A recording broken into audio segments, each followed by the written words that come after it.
Hello everyone. Today my presentation topic is genome editing technologies with CRISPR. I'm going to give a brief description of the gene editing process and show the significance of this issue, as well as potential applications in the future. First, I'll talk about the significance of genome editing technologies. Genome editing with CRISPR-Cas9 technology is being widely used as a molecular tool in biological experiments in order to insert or delete genes. The discovery of methods that allow scientists to edit genes are very recent in the fields of molecular biology and medicine, which I'll be talking about in a minute.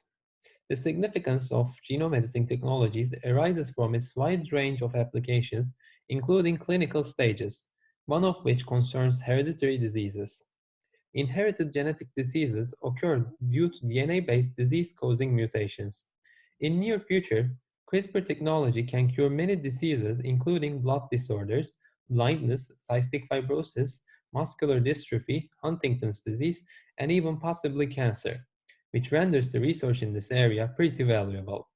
In other words, hereditary diseases that have been fatal for centuries might become no longer incurable thanks to new genome editing technologies and especially CRISPR. CRISPR is the specific nucleotide sequence of bacteria that is derived from viruses and used to detect the genetic code of similar organisms. By similar organisms, I mean mostly other types of viruses or prokaryote organisms. This mechanism constitutes the adaptive immune system of bacteria, which is crucial to protect themselves against viral attacks and infections. Adaptive immune system implies that this mechanism is acquired throughout an encounter with a viral DNA. These DNA sequences have regular spaces between them, they are repetitive, and they are in a form of palindrome. That means the nucleotide sequence is the same whether you read it from left to right or right to left. And this is actually where the name CRISPR comes from. The initials stand for clustered, regularly interspaced, short palindromic repeats. What this system does is basically to recognize the viral attack and in turn protect the bacteria. Up to this point, I've been talking about CRISPR system in bacteria, where it was originally discovered in. Now, the most important point is, how did this system evolve so that we can actually use it in more complex organisms?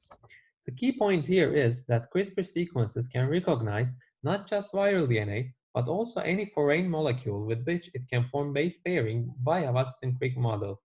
These foreign molecules, as well as mediator proteins, can be engineered in such a way that any part of the genome can be edited. This basically implies inserting or deleting genes. Now, I will mention the biological molecules that CRISPR uses and their functions. CRISPR-associated systems are composed of three molecules with distinct functions, which are Cas9 enzyme, single-guide RNA, and tracer RNA.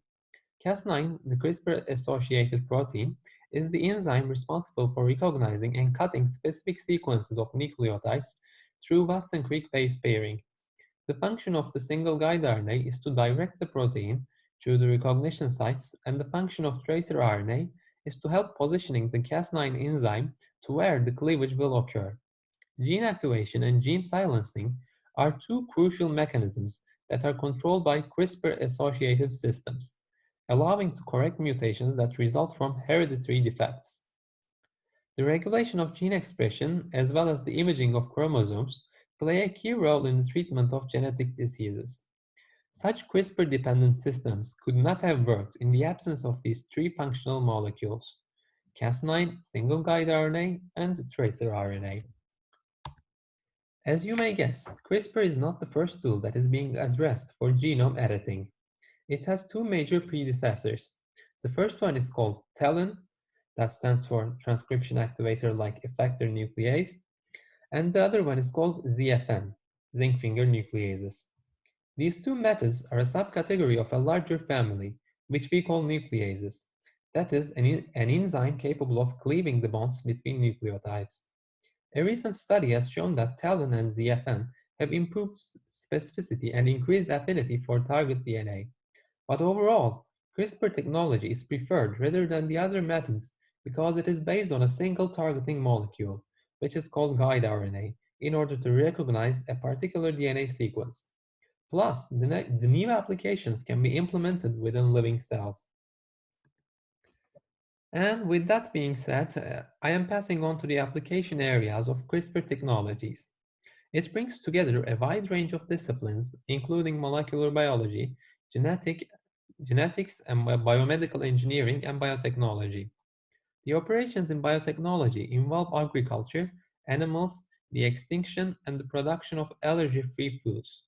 Another example in the same field is the production of superplants that are resistant to insects. The development of drugs and the development of similar chemical materials are also significant applications of CRISPR. Here, we see the possible benefits of this technology in the field of medicine. Along with many changes that it can potentially bring to our everyday lives, CRISPR is indeed very promising concerning the medical approach. As I have already mentioned before, many genetic disorders that have been incurable up to now might disappear with the correct use of CRISPR and its accompanying components. The stepwise mechanism consists of the recognition of damaged DNA portion, the cutoff by the Cas9 enzyme, and finally the insertion of healthy genes. In this manner, millions of lives will be saved in the near future. However, CRISPR-associated systems are not 100% accurate. That's why we have to revise the efficiency improvements of this technology. There are two prevailing approaches on efficiency optimization of CRISPR. The first one is single guide RNA selection, and the second one is off-target detection. The achievement of these methods would revolutionize genome editing with CRISPR. Factors such as design, content, length, and sequence of single guide RNA affect directly the genome editing efficiency. Therefore, optimal design of single guide RNA should be achieved for a better specificity rate. As one study suggests, highest efficiency of CRISPR is obtained when guanine cytosine content of the single guide RNA is 65%. Furthermore, the length of spacer influences the mechanism of single guide RNA as well.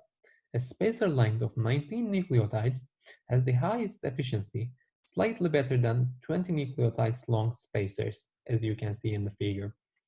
When all these factors are taken into account, the utility of CRISPR technology will increase tremendously.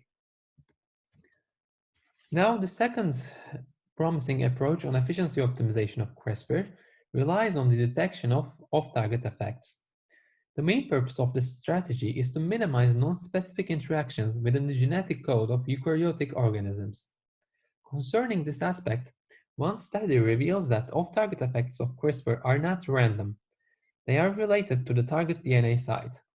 This means that Cas9 enzyme tolerates mismatches between guide RNA and target DNA at different positions in a sequence-dependent manner. It is shown that high enzyme concentration yields in more off-target activity, so it is suggested that the enzyme concentration should be limited in order to minimize non-specific cleavage by the enzyme Cas9. These are the key factors that would ultimately lead to a higher efficiency rate for CRISPR. For now, the suggested course of action is to make improvements on the efficiency optimization approach. However, we do not yet know up to what percent we can increase the accuracy of CRISPR. Moreover, it is not certain whether we will be allowed to edit human genomes or not due to ethical concerns. Even if we are allowed to do so, we still need to have a complete understanding of the molecular basis of CRISPR. Further studies will show how we will proceed. Thanks for listening to me. I hope you enjoyed my presentation. Goodbye.